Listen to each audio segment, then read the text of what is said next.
Hello everyone and welcome to Rad Chat Live at UKIO. My name's Naman Anderson and I'm joined by fellow host Joe McNamara. Hi everyone. So we've got another wonderful guest who was here with us last year, giving us a bit more of an update. 2 years ago. Did that earlier, sorry. 2 years ago. It doesn't seem like that long ago. But it's great to have you back on. Would you mind just introducing yourself, please? Yes, I'm Maryam. I'm from radiotherapy background, and I like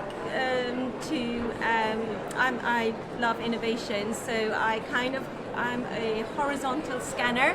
So I look over the entire landscape and to unify our thinking and to bring different aspects from the landscape and bring them together, like to bridge the silos. And where do you work? I'm in Trinity College Dublin, and I do healthcare innovation, and it's great. So yes, today I am going to talk about, I feel, the biggest elephant in the room, which is, and it's I feel the top priority for oncologists and of course patients, because this is their life. And that is hypoxia, because at the moment in the status quo, the current treatments, chemo, radiation, immunotherapy, they're ineffective for hypoxic cells. And so all these hypoxic cells are left behind after treatment. And I'm really thrilled that, we have a solution. And I wish to talk about that solution today. And yes, first I'll talk about the hypoxic challenge. I feel this diagram is... Oh, it's just switched over. What?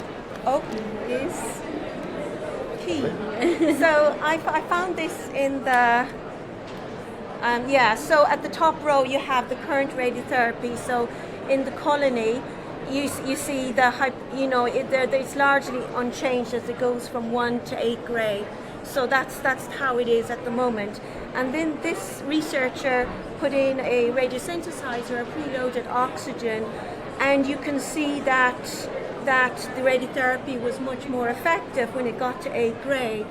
And so it helped clear those hypoxic cells. But the issue with this radiosynthesizer, or this preloaded oxygen, is that it's given via IV delivery, and that the efficacy of that for hypoxic tumors is limited, because the blood flow in these cells is very poor. Right. So you have to give higher radiation doses to try to get more efficacy, and the result is the toxicity is too high. So it's not clinical. This is all in research, but it's not clinical for this reason. And the solution is we have is ultrasound. It's therapeutic ultrasound, and that solves that takes out the hypoxic cells. So we have that. Because right now our treatments are primarily geometric. So we're looking at purely from a anatomic view. We don't have the biological aspect in force. And I feel this is the future, to have a biological, intelligent cancer system where we have both the geometric and the biological element. And this is what will really give the key outcomes to the patient, because it doesn't matter how fancy, how wonderful the equipment is right now. The outcomes is primarily from the radiobiology, and this is still quite, it's still playing catch up. It's still in terms of decades outdated. So this is urgent, and this will give the patient outcomes that the patient wants, the quality of life, and this will bring the real change. And I feel this is the way ahead for cancer treatment to progress. So how will it go from kind of a in the lab petri dish Okay. to human trials? Okay, so right now we have focused ultrasound has been for liver tumors has been FDA approved in 2023, and as of last Thursday, 29th of May, I just get the terminology. It was it's been given the go ahead in Great Britain for early market access under the unmet clinical needs authorization.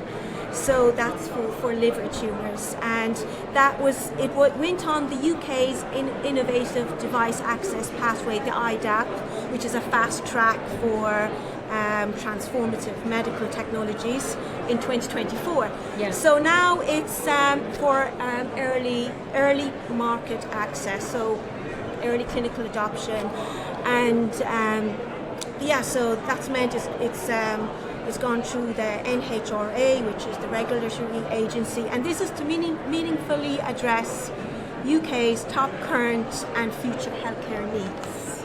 Yes, and so that's for liver. And then also on the horizon is kidney, pancreas, prostate, and what I'm really thrilled about is that, like especially for retreatments. Yeah. Like this is available, for, would be excellent for salvage, and, especially for head and neck patients. Like, I think this would be excellent.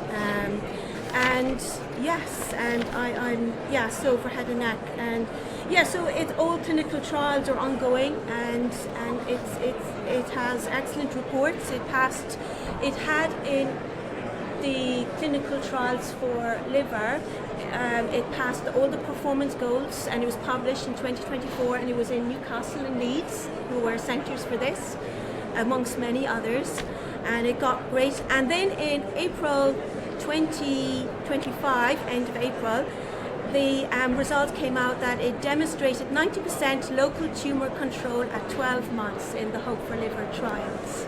So that's excellent. So some exciting prospects. Yeah, very exciting, and yes, and I feel like there's many elements that, in the future conferences that we'll see.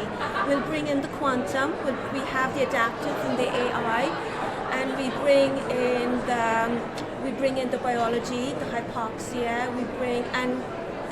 we can sense all that, and we have the geometric already in adaptive, so we bring in all these elements, like in all the areas, and bring it as one. So it's holistic, and everyone is brought together. The biology, the physics, the AI, the quantum. Brilliant. Yes. Well, thank you. I always love listening to you because you're so knowledgeable, and you're also giddy about radiobiology, and I also get excited by radiobiology, so it's nice to meet someone. We will link some of the research that you talked about into the show notes as well, so people can go and have a look. Yes. But thank you so much for joining us. Excellent. Thank you.